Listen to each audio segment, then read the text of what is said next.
ఈరోజు ఈ వీడియోలో మనము స్విమ్స్కి సంబంధించినటువంటి సెకండ్ కౌన్సిలింగ్ వెబ్ ఆప్షన్ ఏదైతే ఉందో అది నిన్న సాయంత్రం నుంచి స్టార్ట్ అయిపోవడం జరిగింది. సో రేపు రాత్రి 10 గంటల వరకు మనకి ఆ లింక్ అనేది అవైలబుల్గా ఉంటుంది. సో ఎవరైతే స్టూడెంట్స్ ఉన్నారో చాలా కేర్ఫుల్గా మీ యొక్క వెబ్ ఆప్షన్స్ అనేది చేంజ్ చేసేసుకోండి. సో ఇప్పుడు మనం అసలు వెబ్ ఆప్షన్స్ ఏ విధంగా ఇవ్వాలి అనే విషయాల గురించి ఇప్పుడు మనం చూద్దాం. సో ఇది వచ్చేసి అఫీషియల్ వెబ్సైట్ అనమాట. ఇక్కడ మనకి ఉంటుంది కదా, క్లిక్ చేసి ఇక్కడ చాలామంది స్టూడెంట్ డౌట్ పడుతున్నారు, ఇక్కడ సపరేట్గా లింక్ వస్తుందా అని డౌట్ ఉంది. సో ఇక్కడ సపరేట్గా లింక్ ఎక్కడ ఉండదు. సో లింక్ వచ్చేసి మనకి నోటిఫికేషన్లోనే ఉంది. ఇక్కడ చూసారా కౌన్సిలింగ్ అని ఉంది కదా, దీని కింద మనకి సెకండ్ వెబ్ కౌన్సిలింగ్ ఆప్షన్ అని ఉంది కదా, సో దాని మీద టిక్ చేసేసేయండి. సో ఈ విధంగా మనకి నోటిఫికేషన్ అనేది ఓపెన్ అవ్వడం జరుగుతుంది. 5 పేజీలు ఉంది కదా, ఇందులో మనకి 4th పేజ్లో మనకి లింక్ అనేది ఉండడం జరిగింది. చూసారా, వెబ్ ఆప్షన్ సబ్మిషన్స్. సో ఇక్కడ ఈ బాక్స్ ఉంది కదా, రెడ్ కలర్ బాక్స్లో ఇక్కడ మనకి బ్లూ కలర్లో ఉంది కదా, సో ఇదే సెకండ్ వెబ్ కౌన్సిలింగ్ సంబంధించినటువంటి వెబ్ ఆప్షన్ చేంజ్ చేసుకునే సైట్ అనమాట. సో వన్స్ అలా టిక్ చేయగానే ఈ విధంగా మనకి నెక్స్ట్ పేజ్కి అనేది తీసుకురావడం జరుగుతుంది. ఇక్కడ మనకి 2 ఆప్షన్స్ ఉంటాయి. ఒకటి సెకండ్ పేజ్కి సంబంధించినటువంటి కోర్సు ప్రిఫరెన్స్ని సెలెక్ట్ చేసుకోవడానికి. సో న్యూ క్యాండిడేట్ అయితే ఫస్ట్ టిక్ చేయాలి, లేదు ఆల్రెడీ నేను ప్రిఫరెన్స్ చేంజ్ చేసేసుకున్నాను, డూప్లికేట్కి సంబంధించినటువంటి ప్రింట్అవుట్ తీసుకోవాలనుకుంటే మాత్రం దీన్ని టిక్ చేయాల్సి ఉంటుంది. సో ఫస్ట్ మనము స్టార్టింగ్ కాబట్టి ఫేజ్ 2 కోర్సు ప్రిఫరెన్స్ సెలెక్షన్ అనే ఆప్షన్ని టిక్ చేసేద్దాం. టిక్ చేయగానే మనకి ఇక్కడ ఇంపార్టెంట్ 3 నోట్ అని ఇచ్చారు. సో ఈ 3 పాయింట్స్ కొంచెం చూద్దాం బేసిక్గా. It's not mandatory to select all courses if the candidate not interested some courses. Okay, so మనకి 12 కోర్సెస్ ఉన్నాయి కదా, 12 కోర్సెస్ని వెబ్ ఆప్షన్గా పెట్టుకోవాల్సిన అవసరం అయితే ఏమి లేదు. ఇన్ కేస్ మీకు ఇంట్రెస్ట్ లేకపోతే కనుక నాట్ ఇంట్రెస్టెడ్ అనే ఆప్షన్ ఉంటుంది, not opting choose second web counselling అనే ఆప్షన్ ఉంటుంది. సో దాన్ని టిక్ చేస్తే సరిపోతుంది. సో ఇది తర్వాత స్లైడింగ్ ఎవరైతే చేయాలనుకుంటున్నారో వాళ్ళు చాలా కేర్ఫుల్గా మీ యొక్క కోర్స్ని అయితే సెలెక్ట్ చేసుకోండి. ఇంతకుముందే నేను చెప్పాను, మీకు స్లైడింగ్లో సీట్ రావాలంటే ఖచ్చితంగా మీది ఏదైతే కేటగిరీ ఉందో మీరు అనుకుంటున్నటువంటి సీటు అదే కేటగిరీలో ఉంటే మాత్రమే మీకు స్లైడింగ్ ద్వారా ఆ సీట్ అనేది రావడం జరుగుతుంది. ఒక్కసారి మీరు స్లైడింగ్ పెట్టాలనుకుంటే మాత్రం ఇది టేబుల్ ఉంది కదా మనకి, ఈ టేబుల్లో మనకి లిస్ట్ ఆఫ్ వెకెట్ సీట్ అనేది ఇవ్వడం జరిగింది. సో మీ కేటగిరీలో మీకు వచ్చినటువంటి సీటు, అదేవిధంగా మీరు కోరుకుంటున్నటువంటి సీటు ఉంటే మాత్రమే మీరు స్లైడింగ్ ఆప్షన్ అనేది ఇచ్చేసుకోండి. సో వన్స్ మీరు అలా స్లైడింగ్ ఇచ్చిన తర్వాత ఇన్ కేస్ మీకు సీట్ వస్తే కనుక రిమైనింగ్ పాత ఫస్ట్ కౌన్సిలింగ్లో వచ్చినటువంటి సీట్ అనేది వేరే స్టూడెంట్కి అలొకేషన్ అనేది చేయడం జరుగుతుంది. సో ఇది ఇంపార్టెంట్ నోట్స్. సో ఇక్కడ మనకి మనం లాగిన్ అవ్వాలంటే వెబ్ ఆప్షన్ చేంజ్ చేసుకోవాలనుకుంటే స్విమ్స్కి సంబంధించినటువంటి రిజిస్ట్రేషన్ నెంబర్ అనేది ఉండాలి. అదేవిధంగా ఏపీ ఎంసెట్కి సంబంధించినటువంటి ఆల్ టికెట్ నెంబర్ అనేది రెండు కావాల్సి ఉంటుంది. ఇక్కడ మనకి స్విమ్స్కి సంబంధించిన registration number, all ticket number ఇచ్చిన తర్వాత ఇక్కడ గెట్ డీటెయిల్స్ అని ఉంది కదా, దాన్ని టిక్ చేయగానే ఈ విధంగా ఓపెన్ అవ్వడం జరుగుతుంది.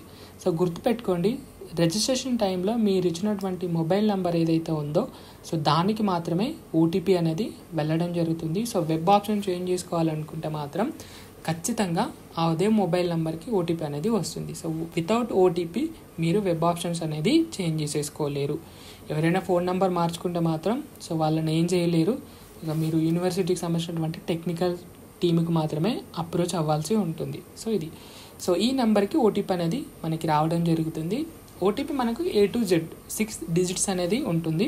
సో ఆ 6 డిజిట్స్ తోటే మీరు వెబ్ ఆప్షన్స్ అనేది ఎంటర్ చేసిన తర్వాత అదే ఓటీపీ ఎంటర్ చేసిన తర్వాత మాత్రమే మీరు వెబ్ ఆప్షన్స్కి అనేది వెళ్ళడం జరుగుతుంది. అక్కడ మీకు కావాల్సినటువంటి వెబ్ ఆప్షన్స్ 1 నుంచి 12 వరకు కోర్సు అనేది ప్రిఫరెన్సెస్ ఇచ్చేసుకోవచ్చు. ఇన్ కేస్ నచ్చకపోతే నాట్ ఇంట్రెస్టెడ్ అనేది ఆప్షన్ అనేది ఇచ్చుకోవచ్చు. వన్స్ మీరు అలా ఇచ్చిన తర్వాత ఇక్కడ నుంచి చాలా కేర్ఫుల్గా చాలా స్లోగా మీరు చేయాల్సి ఉంటుంది. ఏంటంటే సబ్మిషన్ చేసిన వెంటనే మనకి పేజ్ అనేది ఈ విధంగా ఓపెన్ అవ్వడం జరుగుతుంది. సో ఇది ఒరిజినల్కి సంబంధించినటువంటి PDF అనమాట. ఈ దీంట్లోనే మనకి రెఫరెన్స్ నెంబర్ అనేది ఉంటుంది.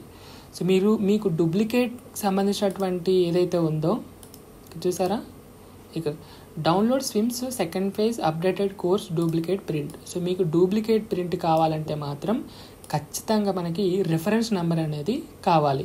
సో వితౌట్ రెఫరెన్స్ నెంబర్ మీరు డూప్లికేట్ ప్రింట్ అనేది తీసేసుకోలేరు. సో ఈ ఒరిజినల్ ఏదైతే ఉందో చాలా జాగ్రత్తగా పెట్టండి. వన్స్ మీరు వెబ్ ఆప్షన్ చేసిన వెంటనే సబ్మిషన్ చేస్తారు కదా, ఇది కొందరు స్టూడెంట్కి అయితే అప్డేట్ అవ్వలేదు. నెట్వర్క్ ఇష్యూ వల్ల సబ్మిషన్ చేసిన వెంటనే నెట్వర్క్ ఇష్యూ వల్ల ఇది డౌన్లోడ్ కాకపోవడం వల్ల మళ్ళీ వారు స్టార్టింగ్ నుంచి చేద్దామంటే వాళ్ళకి తీసుకోవడం లేదు. చాలామందికి జరిగినటువంటి ఇన్సిడెంట్ ఏంటంటే, సో ఫైనల్ వెబ్ ఆప్షన్ ఎప్పుడైతే సబ్మిషన్ చేశారో ఆటోమేటిక్గా వాళ్ళ సర్వర్ స్లోగా ఉండడం వల్ల కానీ, వాళ్ళ సిస్టమ్ హ్యాంగ్ అవ్వడం వల్ల కానీ, మొబైల్లో చేయడం వల్ల కానీ ఈ సబ్మిషన్ అయితే జరిగిపోయింది. బట్ ఇట్లాంటి పీడిఎఫ్ ఏదైతే ఉందో అది మాత్రం వాళ్ళకి చూపించలేదు, డౌన్లోడ్ కూడా అవ్వలేదు. సో డౌన్లోడ్ అవ్వకపోవడం వల్ల దాంట్లో మనకి రెఫరెన్స్ నెంబర్ ఉంది కదా, ఇదైతే ఒరిజినల్ డౌన్లోడ్ అవ్వలేదు. ఓకే, అగైన్ మళ్ళీ మనం డౌన్లోడ్ చేద్దామంటే రెఫరెన్స్ నెంబర్ కావాలి. బట్ ఆ రిఫరెన్స్ నెంబర్ మాత్రం కేవలం ఆ పీడిఎఫ్లో మాత్రమే ఉంటుంది. సో మీకు మెసేజ్కి కానీ, ఎస్ఎంఎస్ కానీ, ఈమెయిల్ కానీ ఆ రిఫరెన్స్ నెంబర్ అనేది రాదు. సో ఈ విషయం గుర్తుపెట్టుకొని చాలా కేర్ఫుల్గా మీ యొక్క వెబ్ ఆప్షన్స్ అనేది సేవ్ చేసేటప్పుడు కొంచెం స్లోగా నెమ్మదిగా చేయండి.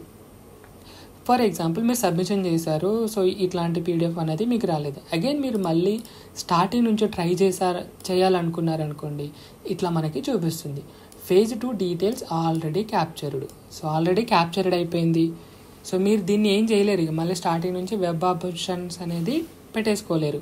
పోనీ రీడౌన్లోడింగ్ చేద్దామా, ఫస్ట్ వెబ్ ఆప్షన్ సబ్మిషన్ చేశారు కదా, దాన్ని డూప్లికేట్ ప్రింట్ తీసుకోవాలనుకుంటే ఇక్కడ చూసారు మనకి స్విమ్స్కి సంబంధించినటువంటి రిజిస్ట్రేషన్ నెంబర్ అయితే ఎంటర్ చేస్తాము. అదేవిధంగా రెఫరెన్స్ నెంబర్ అనేది అడుగుతుంది.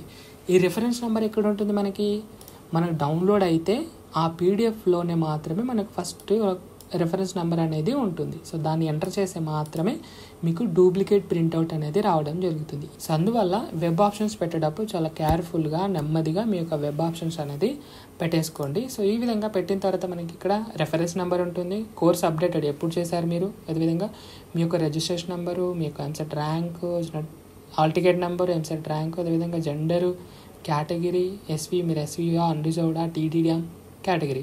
సో కింద మనకి ప్రిఫరెన్స్, సో మీరు ఏ విధంగా ఇచ్చారు, ఫస్ట్ ప్రిఫరెన్స్ దేనికి, సెకండ్, థర్డ్, ఫోర్త్, ఇలా 12 వరకు మీ యొక్క ప్రిఫరెన్స్ అనేది ఇచ్చుకోవచ్చు. ఇన్ కేస్ మీకు కోర్సు నచ్చకపోతే కనుక not opting in second phase counselling అనే ఆప్షన్ ఉంటుంది. సో దాన్ని టిక్ చేసేసుకోండి. సో ఇది వెబ్ కౌన్సిలింగ్ సంబంధించినటువంటి డీటెయిల్స్ అనమాట. సో ఏమన్నా డౌట్స్ ఉంటే కనుక కామెంట్ సెక్షన్లో కామెంట్ చేసేసేయండి. బట్ మళ్ళీ ఒకసారి చెప్తున్నాను, ఫస్ట్ వెబ్ ఆప్షన్స్ పెట్టేటప్పుడు ఖచ్చితంగా చాలా కేర్ఫుల్గా మీరు మీ యొక్క వెబ్ ఆప్షన్స్ అనేది ఇవ్వండి. అట్లీస్ట్ మనకి ఈ సబ్మిషన్ అయిన తర్వాత పీడిఎఫ్ ఉంది కదా, సో అట్లీస్ట్ మీ యొక్క రెఫరెన్స్ నెంబర్ మాత్రమైనా ఫోటో తీసుకొని పెట్టుకోండి. తర్వాత మీరు డౌన్లోడ్ చేసుకుని ఈమెయిల్కి తర్వాత పంపించేసేసుకోండి. సో ఇదన్నమాట video. Thank you so much.